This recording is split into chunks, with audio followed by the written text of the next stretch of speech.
Good morning class 10। आप लोगों का लेसन नंबर 8 कंप्लीट कराया जा चुका है। अभी हम लेसन नंबर 9 ये है जिसे हमें आगे पढ़ना है और उसके और भी एक्सरसाइज है जो हमें करनी है।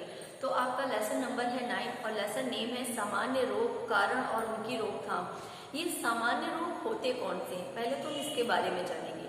तो और इनका जनक कौन है, जनक को अर्थ आप लोगों को पता होगा, जनक का अर्थ होता है पिता।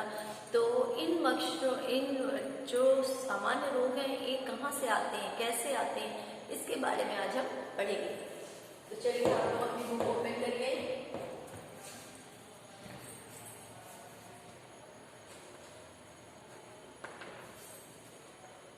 बुक ओपन करने के बाद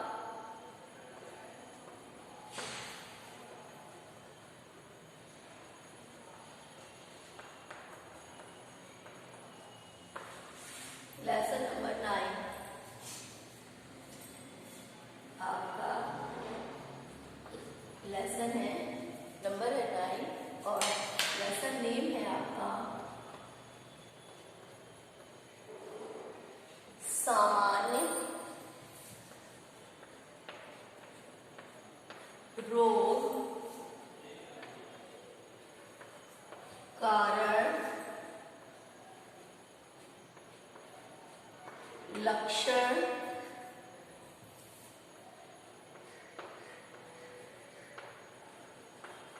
इस चैप्टर में हम ये जो सामान्य रोग है ये किन कारणों से फैलता है, सबसे पहले तो इसका क्या कारण है, फिर इसके बाद इसके क्या लक्षण हैं और हम इनसे कैसे बच सकते हैं, इसकी क्या रोकथाम है, इसके बारे में हम जानेंगे। तो आप लोग ध्यान से समझिएगा। रोग की परिभाषा क्या है कि रोग होता क्या है। रोग व्यक्ति विशेष की वह शारीरिक और मानसिक अवस्था है जिसके कारण वह स्वाभाविक रूप से या शारीरिक मानसिक कार्य कर पाने के लिए असमर्थ हो पाते हैं। यदि आप मानसिक तौर पर स्वस्थ नहीं है तो आप किसी भी कार्य को स्वस्थ तरीके से आप पूर्ण नहीं कर सकते हैं। फिर आता है आपका रोग प्रतिरक्षा, कि जब आपके रोग प्रतिरक्षा को हम इंग्लिश में इम्यूनिटी कहते हैं, कि अगर यदि आपके शरीर में अगर यदि आपके शरीर में प्रत्येक प्राणी और मनुष्य की प्रकृति और शक्ति की क्षमता पाई हुई जिसके बल पर शरीर रोग उत्पन्न करने वाले रोगाणुओं का मुकाबला करता है, यदि आपके शरीर में रोग प्रतिरोधक क्षमता होगी यदि, तो आप आसानी से आप किसी भी बीमारी को अपने पे हावी नहीं होने दोगे, आप उसका मुकाबला आसानी से कर सकते हो। तो रोग प्रतिरोध, रोग प्रतिरक्षा, रोग प्रतिरोधक क्षमता या रोग प्रतिबंधन शक्ति, इसको हम 3 नामों से जानते हैं। रोग प्रतिरोधक क्षमता, रोग प्रतिरोध प्रतिरक्षा या फिर रोग प्रतिबंधन शक्ति। रोग प्रतिरक्षा को हम किस नाम से जानते हैं, इसको हम 3 नामों से जानते हैं। फिर आता है आपका रोग होने के कारण।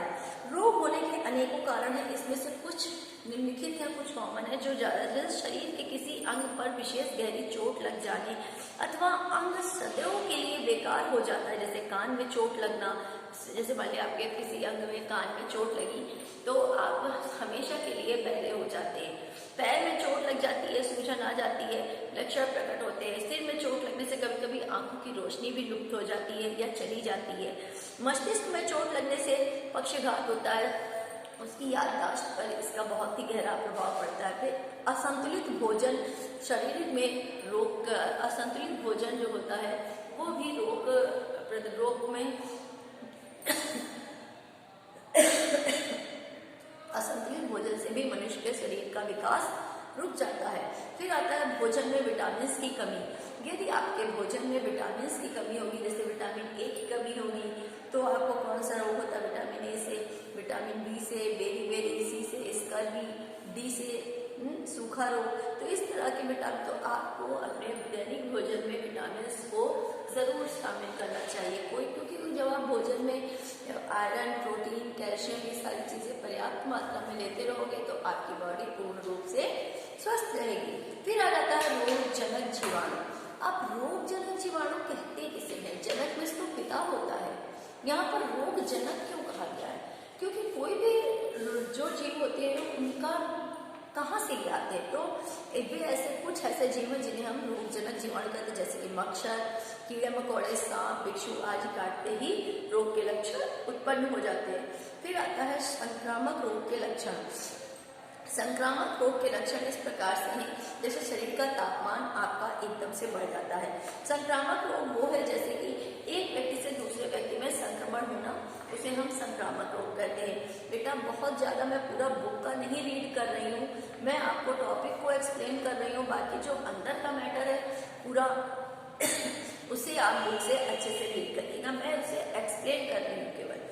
यह संक्रामक रोग कि ये संक्रामक रोग रोगाणु संक्रमण नहीं होते हैं।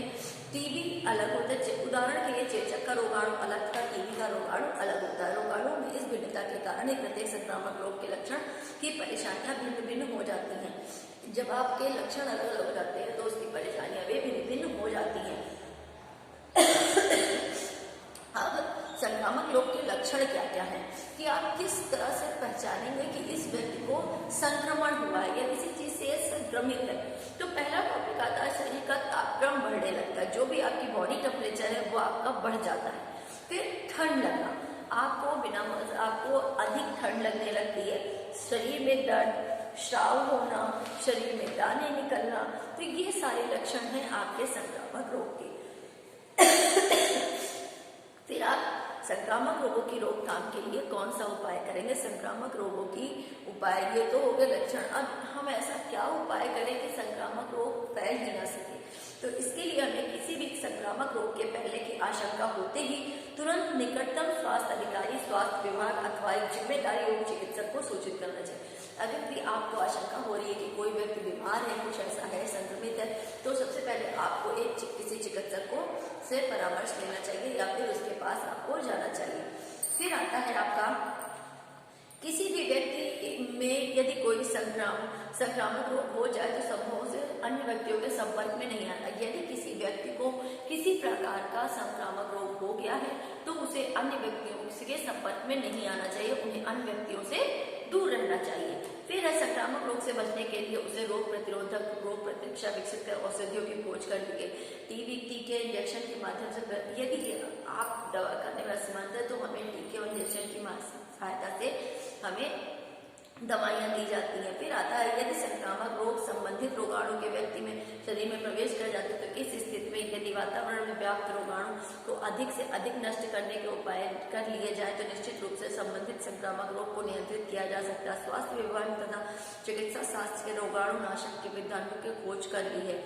वैज्ञानिकों ने विभिन्न प्रकार की खोजें की है, लेकिन जब आपका आसपास का वातावरण की वजह से आपको प्रॉब्लम होगी, संक्रमण फैलेगा, तो फिर उसके लिए इसलिए आपको आसपास का वातावरण साफ कर आता है। चेचक, अब ये चेचक कहते क्या है तो चेचक है क्या? चेचक एक प्रकार का संक्रमण है और ये भयंकर रोग भी है।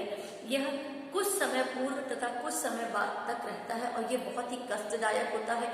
इसे लोग छोटी माता या बड़ी माता मान करके टोने टोट के करते हैं, इसमें चिकित्सा नहीं करते हैं। जबकि इस व्यक्ति ऐसे उद्भवन काल में इसका समय क्या होता है, उद्भवन काल कितना होता है कि 11 से 14 दिन। यदि ऐसा कोई व्यक्ति संक्रमित हो जाता है तो उसे 11 से 14 दिन उसके आपको दूरी बना के रखनी चाहिए। रोग क्षमता, रोग के आक्रमण में व्यक्ति के जीवन भर के रोग क्षम्य हो जाता है। यदि दूसरी बार या तीसरी बार भी रोग का आक्रमण होता है, परंतु यह आक्रमण बहुत तीव्र नहीं होता है। अब रोग के लक्षण क्या है, ये तो मैंने बताया चेचक किया जिसको हम स्मॉल पॉक्स कहते हैं, ये है क्या। अब इसके लक्षण क्या होते हैं, तो चेचक का आक्रमण होते ही रोगी को तेज बुखार हो जाता है, तेज ज्वर होता है, शरीर पीला पड़ जाता है, नाक से पानी बहने लगता है। दूसरा, रोगी का दिल घबराता है, उल्टी हो जाती है, आंखें लाल हो जाती हैं, दिल बेचैन रहता है, रोगी के चेहरे पर लाल लाल दाने दिखाई देने लगते हैं, तो ये सारे शरीर पर फैलते चले जाते हैं। कुछ समय बाद इन दानों में पानी पड़ जाता है और ये पानी मवाद में बदल जाता है। ये दाने सफेद रंग के हो जाते हैं। कुछ समय बाद दाने सूख जाते हैं, उनमें पपड़ी जम जाती है, पपड़ी धीरे धीरे उतरने लगती है। यदि देखिए, ये तो हो गया चेचक रोग के लक्षण कि चेचक रोग के क्या लक्षण है। अभी जब ये ठीक होता है तो ये नहीं कि हाँ किसी व्यक्ति को ठीक हुआ, अब इसका उपचार क्या है पहले वो देख लेते हैं। तो हो गया आपका लक्षण की बात कि अगर यदि किसी को ऐसा आपको सिम्टम्स दिखते हैं, ऐसा आपको आभास हो रहा है कि हाँ इस तरह से है, तो आप उसे संक्रमित व्यक्ति ही माने। फिर अब आता है इसका उपचार। सबसे पहले आपको बहुत ही सावधानी बरतनी चाहिए, फिर चिकित्सक से परामर्श लेना चाहिए, परामर्श लेने के पश्चात ही उसे औषधि देनी चाहिए। फिर नेक्स्ट है रोगी को, चेचक के रोगी को पृथक कमरे में, यानी यदि इस प्रकार का कोई व्यक्ति है और वो रोगी हो गया है तो उसे हमें सबके साथ नहीं लिटाना बैठाना चाहिए, उसके लिए एक अलग कमरे की, दूसरे कमरे की व्यवस्था करनी चाहिए। चेचक के रोगी को हल्का और सुपाच्य भोजन देना चाहिए। यदि कोई ऐसा व्यक्ति हो जाता है तो उसे हमें हल्का और जो आसानी से पच जाए, जो पचने में आसानी से पचाया जा सके, हमें उसे ऐसा भोजन देना चाहिए। चेचक के रोगी को पानी उबालकर, छानकर तथा ठंडा कर देना चाहिए। ध्यान रखें रोगी अपने दाने को खुजलाने ना पाए। दानों में मवाद को रुई से साफ करना चाहिए। इसकी रोकथाम क्या है? 3 मास की आयु से सभी बच्चों को टीका लगवाना चाहिए। सबसे पहले कि चेचक की बीमारी से बचने के लिए हमें 3 महीने में जो टीका लगता है वो बच्चों को जरूर लगवाना चाहिए। 3 मास की आयु में ये टीका लगता है। कहीं भी इस रोग के फैलने की सूचना मिले तो तुरंत संबंधित अधिकारी को देनी चाहिए। बाहर आने वाले यात्रियों तथा यात्रा के पूर्व किए टीकाकरण का विवरण रखना चाहिए। अब रोग से बचने के उपाय क्या है? रोग से वो तो हो गया था उपचार कि आप बीमार पड़े तो हमने आपकी कैसे देखभाल करी। अब है इसके बचने के क्या उपाय हैं कि ये प्रॉब्लम आपके साथ आए ही ना। तो सबसे पहले रोगी को घर से अन्य स्वस्थ व्यक्तियों से अलग रखना चाहिए।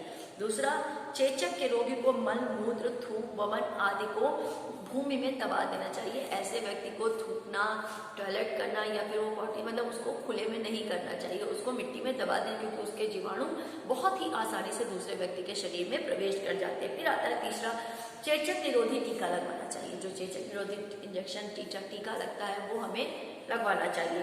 फिर दानों की सफाई करते रहना चाहिए। साफ सफाई का विशेष ध्यान रखना चाहिए। चेचक पीड़ित रोगों की देखभाल करनी चाहिए।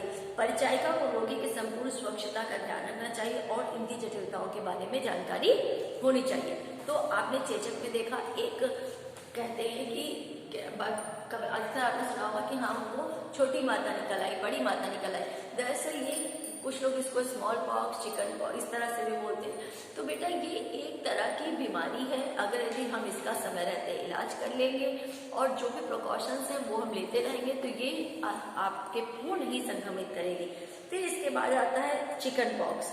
अब चिकन पॉक्स क्या है? चिकन पॉक्स को हम हिंदी में छोटी माता कहते हैं। ये 24 से इसके बुखार 24 से 36 घंटे के बीच रहता है। ये किस जीवाणु, अब देखिए इस जगह आपका क्वेश्चन बन जाएगा कि चेचक के समान ही ये छोटी माता होता है और ये किस विषाणु से फैलता है? छोटी माता जो ये विषाणु है या चेचक के समान है, परंतु ये उससे बहुत हल्का होता है। जो चेचक होता है ये बहुत ही लंबी अवस्था में फैलता है, लेकिन जो छोटी माता चिकन पॉक्स होता है ये उससे हल्का होता है और ये हर्पीज वायरस वेरियोला, ये हर्पीज वायरस वेरियोला नाम के एक विषाणु से ये फैलता है। मैं फिर से रिपीट कर रही हूँ, ये हर्पीज वायरस वेरियोला नाम के विषाणु से फैलता है। ये मोस्ट इम्पॉर्टेंट, ये आपको फिल इन द ब्लैंक्स या कहीं भी ये टॉपिक आपको मिलेगा। फिर ये ज्यादातर शीत ऋतु में फैलता है। इस रोग की अवधि 3 सप्ताह की होती है। इसमें भी लगभग देखा जाए इसका उद्भवन काल जो होता है 12 दिन से 17 दिन का होता है। यदि किसी व्यक्ति को चिकन पॉक्स हो जाता है तो उसकी टाइमली उसको आने में और जाने में, उसको ठीक होने में 12 से 17 दिन का यानी 12 से 17 डेज का टाइम लगता है। फिर आता है इस रोग के लक्षण। इस रोग के लक्षण है कि इसमें भी पानी भरे दाने निकलते हैं, हाथ पैरों में कम दिखाई देता है, रोगी का चेहरा लाल हो जाता है, उसे तेज बुखार आने लगता है।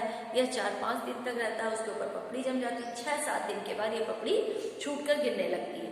उपचार इसका क्या है कि रोगी को विसंक्रामक घोल से घोला छान कर देना चाहिए।